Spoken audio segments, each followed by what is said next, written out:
তো এটা ছিল ১৬৩ নম্বর সিএফএল এর কলকাতা ডার্বি। অ্যান্ড ১৬৩ নম্বর কলকাতা ডার্বিটা হেরে গেল ইস্টবেঙ্গল ফুটবল ক্লাবের এগেনস্টে মোহনবাগান। অ্যান্ড ইস্টবেঙ্গল ১৬৩-র মধ্যে এটা জিতে ৫৭ বার জিতে গেল। মোহনবাগানের থেকে ভাই অনেক বেশি কিন্তু এগিয়ে গেল সিএফএলে কলকাতা ডার্বি জয়ের দিক থেকে।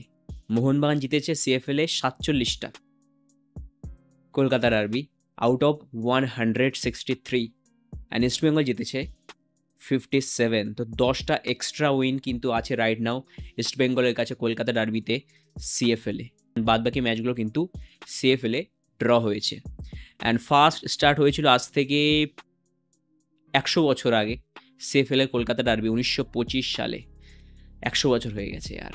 বাট হ্যাঁ, সিজনের প্রথম ডার্বি হেরে গেল মোহনবাগান ৩-২ গোলে। বাট এটা কিন্তু মানতে হবে দুরন্ত এন্টারটেনিং কিন্তু একটা গেম হয়েছে, একটা পুরো টো টু টো গেম হয়েছে। ফার্স্ট হাফ যদি হয় ইস্ট বেঙ্গলের, সেকেন্ড হাফ কিন্তু হয়েছে মোহনবাগানে। হ্যাঁ, অনেক মোহনবাগান ফ্যান্স এখন বলছে যে ইস্টবেঙ্গল অনেক বেশি ভাই সিনিয়র প্লেয়ার খেলিয়ে দিয়েছে, ওরা ভাই গোলে দেবজিৎকে খেলিয়ে দিয়েছে, ডিফেন্সে প্রভাত লাকরা, মার্টন রায়না, অ্যাটাকে ভাই এত ভাই সিনিয়র টিমের player Edmund Lalden Deka, then David, and সেখানে মোহনবাগান ২-৩টে মাত্র খেলিয়েছে। তো এটা করা একদমই ইস্টবেঙ্গলের উচিত হয়নি। দেখো, আমি পার্সোনালি এক্সকিউজ দিতে চাই না, ঠিক আছে, মোহনবাগান খেলাতে পারতো বাট খেলায়নি। বাট উইদাউট কম সিনিয়র প্লেয়ার, ঠিক আছে, মোহনবাগান কিন্তু সেকেন্ড হাফে নিজেদের জাত চিনিয়েছে। মোহনবাগান কিন্তু একটা ফাইটিং স্পিরিট দেখিয়েছে। 2-0 ডাউন থাকার পর সেকেন্ড হাফে যেভাবে 2-2 করেছে, অবভিয়াসলি তার পরের সেকেন্ডে ডেভিড ভাই 3-2 করে দিয়েছিল। অ্যান্ড দুটো টিমই ভাই গোল মিস করেছে। সোয়েল ভাট 2-3টে সুযোগ মিস করেছে, যেখানে সোয়েল ভাটের ফিনিশ করা উচিত ছিল। কিয়ান নাসিরি ফাঁকা গোল ভাই বারে মেরেছে। ডেভিড মিস করেছে ইস্ট বেঙ্গলের। দুটো টিমই অনেক সুযোগ মিস করেছে। বাট হ্যাঁ, যেখানে ক্রেডিট ডিউ আছে সেখানে ক্রেডিট দিতে হবে। ইস্টবেঙ্গল বেটার টিম হিসেবেই কিন্তু এবারে সিএফএলের ফার্স্ট ডার্বিটা তারা জিতেছে, বিকজ দে ডিজার্ভ। যেরকমভাবে ফার্স্ট হাফে তারা ডমিনেট করেছে, যেভাবে ভাই তারা 1-1 করেছে, বিকজ ফার্স্ট গোলটা তুমি যদি দেখো, that was a proper world class গোল। যেরকমভাবে হচ্ছে সায়ন দিল এডমুন্ডকে, দেন সায়নের সাথে এডমুন্ডের 1-1, দেন সায়ন ফাইন করলো হচ্ছে তোমার জেসিনটিকে, অ্যান্ড জেসিনটিকে যেরকমভাবে ফার্স্ট আছে বিট করলো দীপ্রভাতকে। পুরো ওয়ার্ল্ড ক্লাস গোল। অ্যান্ড যে 5টা গোল হয়েছে আমার মতে that was the best goal for me, ঠিক আছে। আর সায়ন ব্যানার্জি আজকের ম্যাচে ভাই একটা গোল, একটা অ্যাসিস্ট, অ্যান্ড সেকেন্ড গোলটা ইস্ট বেঙ্গলের ইন্স্যুরেন্স গোলটা কিন্তু সায়ন ব্যানার্জি করে। একদম ফার্স্ট হাফ যখন এন্ড হতে যাবে তখনই কিন্তু সায়ন ব্যানার্জি গোলটা স্কোর করে। অ্যান্ড ওখানে তারিফ করতে হবে ফার্স্ট অফ অল মোহনবাগানের প্লেয়ারদেরকে ক্রিটিসাইজ করা উচিত, বিকজ বক্সের মধ্যে কী ভেবেছে মোহনবাগান প্লেয়ার্সটা আমি জানি না। ইস্ট বেঙ্গলের বক্সের মধ্যে 1-1 করছে, মনে হচ্ছে অপোনেন্ট টিম খেলতে আসেনি, 1-1 করে যাচ্ছে ভাই। 10 মিনিট টাইম পাবে, অ্যান্ড সেখান থেকে স্ন্যাচ করলো ইস্ট বেঙ্গল, সেখান থেকে কাউন্টার সায়ন ব্যানার্জি, এডমুন্ড বল দিল সায়নকে, অ্যান্ড সায়ন যেরকমভাবে ওরকম একটা প্রেশারের মোমেন্টে ডার্বির মতো ম্যাচ কামলি কম্পোজলি যেভাবে দীপ্রভাতকে ড্রিবল করে বিট করলো, অ্যান্ড কাম কম্পোজলি কিন্তু ফিনিশ করলো। অ্যান্ড আজকের ম্যাচে কিন্তু ম্যান অফ দ্য ম্যাচও হয়েছে সায়ন ব্যানার্জি, বঙ্গ সন্তান। বাট আমার মতে এই ম্যাচে ম্যান অফ দ্য ম্যাচ ভাই নাসিব রহমান। কারা কারা এগ্রি করছো do let me no in the comment section, because বলি না অলরাউন্ড পারফরমেন্স সেটা কিন্তু নাসিব আজকের গেমে ডেলিভার করেছে। কী ডিফারেন্স ছিল জানো মোহনবাগান ইস্ট বেঙ্গলের মধ্যে ভাই? মিডফিল্ডে কন্ট্রোল, মোহনবাগান কন্ট্রোলই করতে পারছেন, ওদিকে ভাই ইস্ট বেঙ্গলের নাসিব রহমান সিঙ্গেল হ্যান্ডে তার সাথে তন্ময় যেরকমভাবে মিডফিল্ডে কন্ট্রোল করছিল, অ্যান্ড সেকেন্ড হাফে যেরকমভাবে ভাই ডিফেন্সে নাসিব হেল্প করছিল, প্লাস ডেভিড যে একটা ফাঁকা গোল পুরো 1v1 সিচুয়েশন বারের উপর দিয়ে মেরে দিয়েছে, দীপ্রভাত সামনে ছিল, সেটা কিন্তু নাসিবই মাইনাস করেছিল। নাসিবের যা ওয়ার্ক রেট ছিল এই ম্যাচে, যে ওয়ার্ক এথিক ছিল, যেরকমভাবে ক্রিয়েটিভিটি দেখিয়েছে, চান্স ক্রিয়েট করেছে, মিডফিল্ডে কন্ট্রোল করেছে, he did everything on the pitch. তুমি তার হেড ম্যাপ দেখো, he was everywhere on the pitch. তো আমার মতে এই ম্যাচের আনসাং হিরো, আমার মতে ম্যান অফ দ্য ম্যাচ তো ভাই নাসিব রহমান। বাট আমি এটা কোনো প্রকারে বলছি না যে সায়ন ভাই ডিজার্ভ করতো না, সায়ন অবভিয়াসলি ভাই ডিজার্ভ করে। সে যেরকম ভাই যতক্ষণ খেলেছে নিজের জান দিয়ে খেলেছে, তার কাছে যা ফুটওয়ার্ক আছে, স্টেপ ওভার, টার্নিং, টুইস্টিং, তার স্পিড, সেটা কিন্তু কাজে লাগিয়েছে। অ্যান্ড কিয়ান নাসিরি যে প্লেয়ারটাকে নিয়ে মোহনবাগান ফ্যান্সদের এত বেশি এক্সপেকটেশন ছিল, তোমার কি ভালো লেগেছে কিয়ানের খেলা? টেলমি আর। আমার তো কোনো প্রকারে ভালো লাগেনি। কিয়ান কতক্ষণ ইনভলভ ছিল ম্যাচের মধ্যে, টেলমি ভাই। একদিকে তোমরা দেখতে পাচ্ছ এডমুন্ড ঠিক আছে? এডমুন্ড যে সেকেন্ড টাইমের জন্য ডেবিউ করেছে ইস্ট বেঙ্গলের last game against south United Durand কাপে, ফার্স্ট গেম ছিল এই সিজন ইস্ট বেঙ্গলের, সেখানেও ফার্স্ট হাফ আমরা দেখেছিলাম, অ্যান্ড এই গেমেও কিন্তু ফার্স্ট হাফের পর সেকেন্ড হাফে কিছু মুভমেন্ট আমরা এডমুন্ডকে দেখেছি। এডমুন্ড কী করেছে দেখেছো ভাই? শুধুমাত্র অ্যাটাকিংলি না, লেফট উইংয়ে খেলছিল, মিডলে গিয়ে টাক ইন করে ভাই প্রেস করা, বল স্ন্যাচ করে আবার অ্যাটাকে যাওয়া, চান্স ক্রিয়েট করা, ক্রস দেওয়া, পুরো সেলফলেস ফুটবল খেলেছে পুরো ম্যাচে যতক্ষণ ছিল। কিন্তু এডমুন্ড ইনভলভ ছিল। On the other hand Kiyan Nassiri কী করেছে টেল মি? কতক্ষণ তুমি দেখেছো কিয়ান নাসিরের মধ্যে একজন প্লেয়ার যার কাছ থেকে এত বেশি এক্সপেকটেশন, তার কতটা ইনভলভমেন্ট ছিল আজকের ম্যাচে? কতটা ছিল ইনভলভমেন্ট? কতক্ষণ তুমি ম্যাচের মধ্যে? ভাগ্য ভালো কিয়ান ভাই কর্নার নিচ্ছিল, নাহলে তুমি তাও দেখতে পারতে না। ঠিক আছে, অবভিয়াসলি কিয়ান ভাই গোল দিয়েছে হেডে, সেটাও একটা ফ্রি হেডার ছিল, ভালো গোল, সেটা নিয়ে কোনো সংশয় নেই। বাট কিয়ান যদি ওখানে ওই ফাঁকা পোস্টে গোল করতে পারতো, পুরো ফাঁকা, যেখানে সোহেল ভাইয়ের একটা হেভি টাচ অ্যান্ড গোলকিপার হাত থেকে বল বেরিয়ে গেল, কিয়ান পুরো ফ্রি, শুধু গোলে রাখতে হবে, ফ্রেমে রাখতে হবে। কিয়ান কী করলো? এত বড় গোল কিয়ান মারলো বার পোস্টে, অ্যান্ড ওই গোলটা যদি হয়ে যেত, মোহনবাগান কিন্তু এই ম্যাচ থেকে একটা পয়েন্ট পেতো, মোহনবাগান কিন্তু 11 পয়েন্ট হতো। ঠিক আছে, obviously Mohun Bagan right now CFL এর পয়েন্ট টেবিলের 3rd স্পটে আছে, মোহনবাগান কিন্তু এই গেমটা হারতো না। অ্যান্ড সিরিয়াসলি বলছি, ফার্স্ট টাইম মোহনবাগানের পারফরমেন্স দেখে আমি খুবই ডিসঅ্যাপয়েন্ট ছিলাম, বাট সেকেন্ড হাফে আমাদের ইয়াং ল্যাডসরা যেরকম পারফরমেন্স করেছে, স্পেশালি আমি খুবই তারিফ করতে চাইবো ভাই পাসাং দর্জি তামাং। কিয়ান যখন ভাই তাকে রাইটে পুট করা হলো, যখন ভাই সালাউদ্দিন ইনজিওর্ড হয়ে গেল, কিয়ান রাইটে, লেফট ভাই পাসাংকে নিয়ে আসলেন। Pasang did a fantastic game ইয়ার। মানে যেরকমভাবে পাসাং ভাই কন্ট্রোল করছে, টার্নিং টুইস্টিং করছে, হোল্ড করছে, যেগুলো আমরা ভাই কিয়ানের মতো প্লেয়ারের কাছ থেকে এক্সপেক্ট করি যে কিয়ান এগুলো করবে, কিয়ান ভাই ভালো বল সার্ভিস করবে সোহেল ভাটের জন্য, কিয়ান ভাই দায়িত্ব নেবে, লিড করবে গেমটা, একটা কিছু কিয়ানের মধ্যে আমরা দেখতে পাইনি।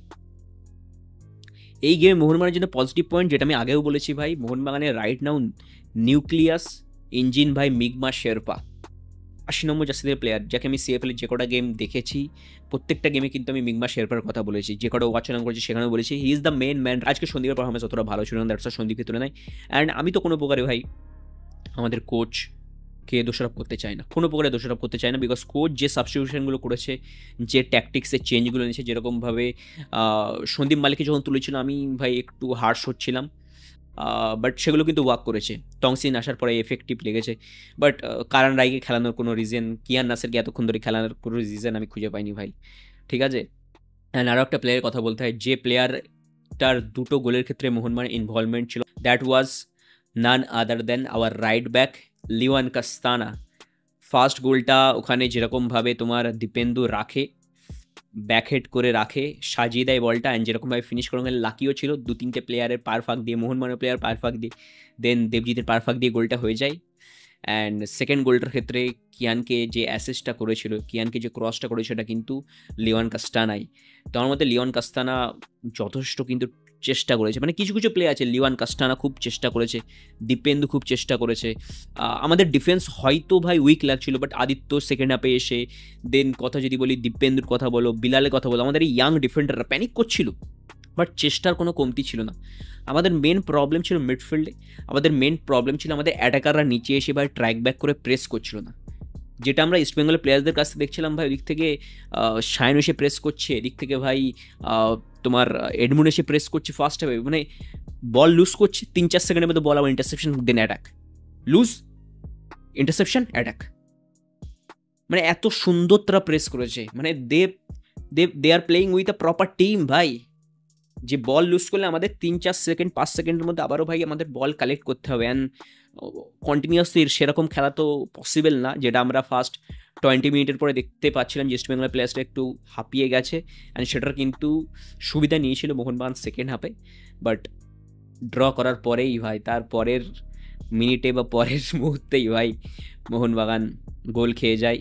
অ্যান্ড ক্রসটা ছিল মেবি আমান সিকের ক্রস ছিল, সেটা একটা ডিফ্লেকশন ছিল, অ্যান্ড পুরো ফাঁকা ডেভিডের কাছে যায়, অ্যান্ড ডেভিড ভাই আরামসে ফিনিশ করে, কোনো সুযোগ ছিল না তীব্রভাতে। অ্যান্ড ডিফেন্সের দোষ দেওয়া যায় নাও দেওয়া যায়, বিলাল অ্যান্ড দীপেন্দুকে কেন আমি দোষ দেবো অথবা না দেবো কেন বলছি ভাই, না দেওয়াও যায় কেন বলছি, বিকজ ডিফ্লেকশন তো ওরা এক্সপেক্ট করেছিল ওখানে বল যাবে না, আরও পিছনে যাবে বলটা, ঠিক আছে, দ্যাটস ওয়াই কিন্তু একটু পিছনের দিকে আমাদের ডিফেন্ডার ওয়েট করছিল, তো ডিফ্লেকশানে লেগে মেবি রশানের গায়ে লেগেছিল, আমাদের যে লেফট ওয়ে খেলছিল 77 নম্বর জার্সি, তো রশানের গায়ে লেগে কিন্তু ভাই একদম যেদিকে বলটা মুভমেন্ট ছিল সেটা ভাই চেঞ্জ হয়ে পুরো চলে যায় ডেভিডের কাছে। David as a free player, কোনো মার্ক ছিল না এখনও ভাই, 3-4 মিনিট ভাই চা খেতে খেতে ভাই ফিনিশ করতে করতে এমন জায়গায় একটা বল চলে যায়।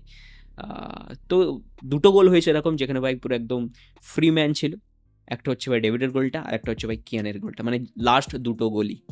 বাট অনেকদিন পর ভাই এরকম থ্রিলার হাই স্কোরিং একটা গেম দেখলাম। দেখো 5-0, 3-0, 4-0 এরকম দেখেছি হাই স্কোরিংয়ে, বাট 2-2 এন্টারটেইনিং গেম।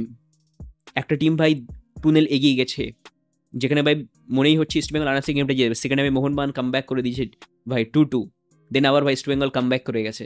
তো এরকম গেম ভাই অনেক দিন আমরা দেখিনি, অ্যান্ড মজা এসছে গেম দেখে। And congratulation to all the East Bengal fans, you guys deserve the win, এটা নিয়ে কোনো সংশয় নেই। অ্যান্ড আমরা যদি একটু ভাই দেখি, যারা আমাকে বলছে রায়ন হিসেব কর, ওয়াচলিংয়ে বলছিল যে কটা ইস্ট বেঙ্গলের সিনিয়র টিমের প্লেয়ার খেলছিল, তখন আমি হিসেব করছিলাম ভাই 5টা ইস্ট বেঙ্গলের সিনিয়র টিমের প্লেয়ার খেলছিল, আর মোহনবাগানের 3টে। মোহনবাগানে কে কে খেলছিল? সোহেল ভাট, দীপেন্দু অ্যান্ড কিয়ান নার্সারি, এই 3টে কিন্তু মোহনবাগানের সিনিয়র টিমের প্লেয়ার খেলছিল। অ্যান্ড ইস্ট বেঙ্গলে খেলছিল 5 জন। যদি গোলের থেকে কথা বলি তাহলে দেবজিৎ মজুমদার, অ্যান্ড তার সাথে ভাই মাটন রায়না, প্রভাত লাকড়া আজকে আউটস্ট্যান্ডিং, মানে খাঁচার মধ্যে আটকে রেখে দিয়েছিল আজকে, বলবো সোহেল ভাটকে নড়তে দেয়নি, এদিক ওদিক করতে দেয়নি। 3 জন, এডমন্ড 4, অ্যান্ড হচ্ছে তোমার ডেভিড 5। অ্যান্ড তুমি যদি একে ভাই সায়নকেও ধরো, বিকজ সায়নও কিন্তু ভাই থাকে, সায়নকে আমি ধরিনি, মানে হলে তো ভাই 6-7টা হয়ে যায় ইস্ট বেঙ্গলের। হ্যাঁ, আমাদের থেকে দেখো, আমাদের থেকে কোয়ালিটিতে এক্সপিরিয়েন্স প্লেয়ার অনেক বেশি খেলিয়েছে, বাট আমাদের তো কেউ খেলাতে বারণ করেনি। কী বলবো ভাই, হ্যাঁ আজকে যথেষ্ট ক্রেজি ভাই, মোটামুটি কিন্তু সাপোর্ট আমি এক্সপেক্ট করিনি, বিকজ বর্ষা হচ্ছে আমাদের এখানে, তো ভাই সকাল থেকে বর্ষা হচ্ছিলেন, কালকেও প্রচুর বর্ষা হয়েছে আমাদের বসিরহাটে। তো আমি ভেবেছিলাম ভাই এত ফ্যান্স যাবে না। অ্যান্ড সব থেকে মেন ব্যাপার ভাই, মোহনবাগান ইস্ট বেঙ্গলের প্রতি এত ভাই ভালোবাসা ফ্যান্সদের, যেটা না দেখলে বুঝতে পারবে না তুমি। একদিকে এত ইম্পর্টেন্ট ম্যাচ চলছে ইন্ডিয়া ভার্সেস ইংল্যান্ড, ভাই হয়তো ইন্ডিয়া হেরে যাবে অলরেডি। আমি যখন দেখছিলাম ভাই 0 রানে 2 উইকেট, দেন আস্তে আস্তে KL রাহুল অ্যান্ড শুভমান গিল ধরেছে গেমটা, 50 করেছে শুভমান গিল এক্ষুনি। বাট মোহনবাগান ইস্ট বেঙ্গলের সাপোর্ট ভাই, সেটার জন্য কোনো অ্যাঙ্গেল থেকে কম হয়নি ভাই। সাপোর্ট যেটা ডিজার্ভ করতো এই CFL এর 163 নম্বর কলকাতার ডার্বিটা, ততটাই কিন্তু ভাই সাপোর্ট পেয়েছে, মানতে হবে ভাই। ঠিক আছে, যেরকম ইউটিউবে আমরা যখন ওয়াচ অলং করছিলাম সেখানেও যেরকম সাপোর্ট পেয়েছি, SSCN অ্যাপেও আমরা দেখেছি ভাই, আজকে মাঠেও দেখেছি আমরা, যে যথেষ্ট ভালো ফ্যান্স গেছিলো এরকম বর্ষা বাদলের দিনে। তো this is Bangla football for you. কে বলে ভাই ইন্ডিয়াতে ফুটবল হয় না? ইন্ডিয়াতে ফুটবল হয়, ইন্ডিয়াতে ফুটবলের ক্রেজ আছে, বাট সেই প্রফেশনালিজম নেই, বা সেই ইনফ্রাস্ট্রাকচার নেই, সেই গ্রাসরুট নেই, সেই একাডেমি নেই। এখানেই মেন প্রবলেম। ক্রেজ কোনো অ্যাঙ্গেল থেকে ইন্ডিয়ান ফুটবলে কম নেই। তো ভাই এটাই ছিল আজকের এই ভিডিও। যারা এখন আমাকে ইনস্টাগ্রামে ফলো করেন, this is my Instagram handle, follow me on Instagram. কোনো কোশ্চেন করে থাকলে অবশ্যই কিন্তু ইনস্টাগ্রামে আমাকে জিজ্ঞাসা করতে পারো। অ্যান্ড ওখানে কিন্তু ভাই জাভিকে নিয়ে যে ফেক নিউজ, সেটা নিয়ে কিন্তু একটা ভিডিও আপলোড করেছি আমার ইনস্টাগ্রাম হ্যান্ডেলে, যারা দেখোনি অবশ্যই কিন্তু গিয়ে দেখে নাও। And other social media, Telegram, Discord, আমার হোয়াটসঅ্যাপ চ্যানেল, সব কিছুর লিঙ্ক কিন্তু দেওয়া আছে। অ্যান্ড যারা ফেসবুক পেজ দেখছো অবশ্যই কিন্তু ফলো করো, লাইক করো, কমেন্ট করো, শেয়ার করো, ঠিক আছে? তো চলো ভাই, that's it for today's video. Thank you so much for watching. This is me Mohammad Raihan Molla and signing of.